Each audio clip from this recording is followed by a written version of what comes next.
자, 그럼 바로 오늘 분석해볼 자료로 들어가 보겠습니다. 오늘 우리가 파헤쳐볼 주제는 바로 군사표적 선정에 사용되는 AI입니다. 흔히들 최첨단 AI가 군사 타격의 정밀도를 엄청나게 높여줄 거라고 굳게 믿고 있잖아요. 그런데 제공된 자료들을 깊이 들여다보면 이 기술 뒤에 상상을 초월하는 수학적, 심리적, 그리고 윤리적인 복잡성이 얽혀 있다는 걸 알 수 있습니다. 과연 그 정밀함이라는 게 진짜일까요? 지금부터 그 환상의 장막을 하나하나 걷어보겠습니다. 일단 이 숫자부터 한번 보시죠. 37,000. 이게 도대체 뭘 의미하는 숫자일까요? 놀랍게도 이스라엘의 라벤더라는 단일 AI 시스템이 쏟아낸 잠재적 타격 표적의 수입니다. 진짜 어마어마한 규모죠? 오늘 우리가 다룰 문제의 스케일이 바로 이 정도입니다. 인간이 하나하나 제대로 검토하는 건 애초에 불가능한 엄청난 분량의 살상 명단을 기계가 단숨에 찍어내고 있는 상황인 거죠. 첫 번째 파트, AI 표적 선정에 숨겨진 위험입니다. 그 완벽해 보이는 겉모습 뒤에 어떤 구조적 위험이 도사리고 있는지 살펴보죠. 우리가 일상에서 흔히 쓰는 챗GPT 같은 AI가 가끔 엉뚱한 대답을 내놓으면 어떠신가요? 그냥 또 버벅거리네? 하고 다시 물어보면 그만이죠. 이건 그저 평균 정확도의 문제니까요. 하지만 군사표적 AI는 차원이 다릅니다. 여기서 단 한 번의 오류, 그러니까 단 하나의 오탐은 곧바로 돌이킬 수 없는 끔찍한 인간의 비극으로 직결됩니다. 군사 AI는 단 한 번의 치명적 실패조차 절대 용납될 수 없는 말 그대로 생사가 걸린 극단적인 영역이라는 뜻입니다.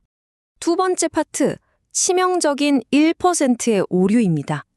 아주 작아 보이는 그 수치가 어떻게 전장에서 대재앙을 부르는지 수학적으로 한번 따져보겠습니다. 1%. 여러분, 매일 쓰시는 스마트폰 앱이나 일상적인 소프트웨어에서 오류율이 1%라고 하면 어떤 느낌이 드세요? 솔직히 거의 완벽에 가깝잖아요. 무시해도 될 만큼 사소하게 느껴집니다. 하지만 이 1%가 군사적인 맥락으로 넘어오면 상황이 완전히 뒤집힙니다. 간단하게 계산을 한번 해볼까요? 만약 AI 오류율이 10%라고 가정해 볼게요. 표적 후보가 1000명이면 100명의 우표적이 생기겠죠. 그런데 아까 말씀드린 라벤더 시스템처럼 표적 후보가 무려 37,000명으로 훌쩍 뛰면 어떻게 될까요? 무려 3,700명. 3,700명의 무고한 사람들이 졸지에 타격망에 오르게 되는 겁니다. 스케일이 커질수록 그 미세해 보였던 오류율이 수천 명의 생명을 위협하는 십자포화로 돌변하는 거죠. 정말 뼈아픈 수학적 진실 아닙니까? 세 번째 파트, 무너지는 인간의 통제력입니다. 아무리 기계가 결정해도 결국 최종 확인은 사람이 하니까 안전하지 않을까? 자료들을 보면 전혀 그렇지 않습니다.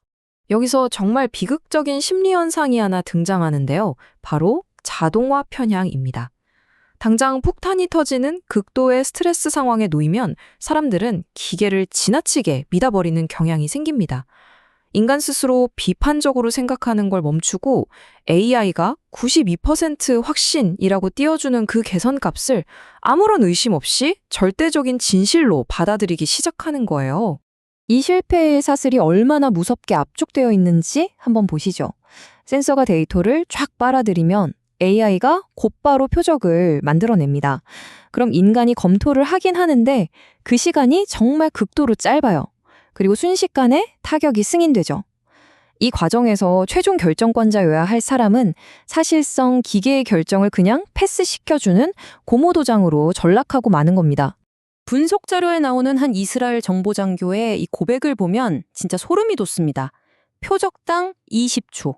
사실상 고무도장을 찍는 수준이었습니다. 방금 말씀드린 자동화 편향이라는 어려운 심리학 개념이 실제 군사작전에서는 이렇게 끔찍한 현실로 나타나는 겁니다. 생각해보세요.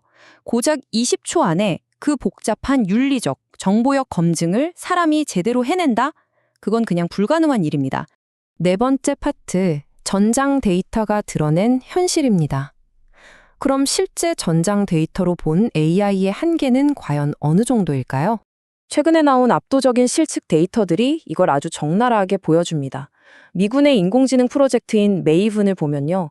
날씨가 좋은 날에도 탱크를 정확히 인식하는 확률이 고작 60% 정도에 불과했습니다.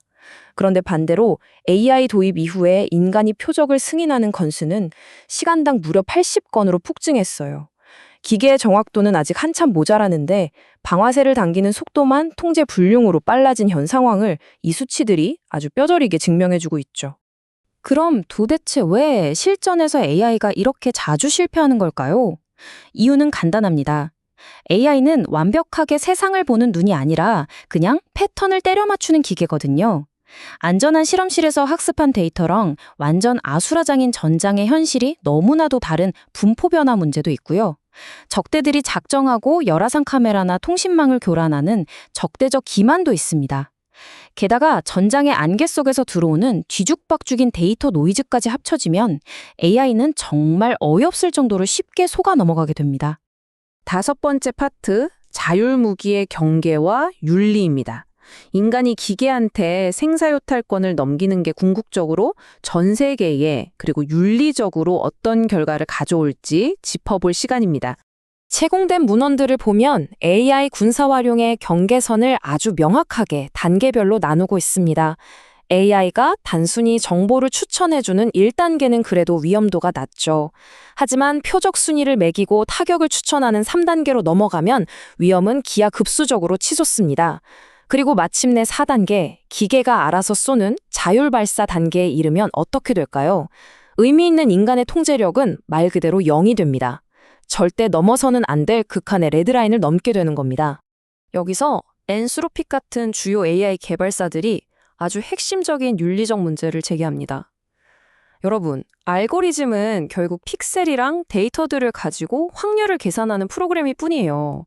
얘네들은 인과적인 진실, 윤리, 인간 생명의 절대적 가치, 이런 걸 전혀 이해하지 못합니다.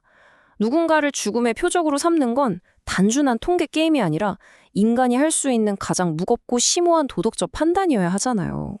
그래도 정말 다행인 건 국제사회도 이 미친 듯한 위험성을 깨닫고 적극적으로 움직이기 시작했다는 겁니다. 자율살상 무기 규제에 대한 최근 유엔 결의안 투표 결과를 보면요. 무려 166개국이 압도적으로 찬성표를 던졌습니다. 반대한 나라는 러시아, 북한, 벨라루스 딱 3개국뿐이었어요. 기계의 판단 뒤에 비겁하게 숨지 말고 살상에 대한 책임은 무조건 인간이 져야 한다는 전 세계적인 합의가 드디어 만들어지고 있는 거죠. 자, 이제 오늘 자료 분석을 마무리하면서 여러분께 아주 묵직한 질문 하나를 던지고 싶습니다. 우리는 생명과 죽음에 대한 권한을 과연 AI에게 어디까지 허용할 것인가?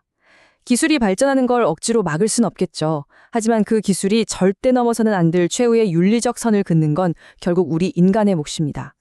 오늘 함께 살펴본 이 차갑고도 무서운 데이터와 알고리즘의 현실이 여러분에게도 미래의 전장과 인류의 도덕적 책임에 대해 깊게 생각해보는 의미 있는 계기가 되었기를 바랍니다. 계속해서 질문하고 고민해봐야 할 문제입니다.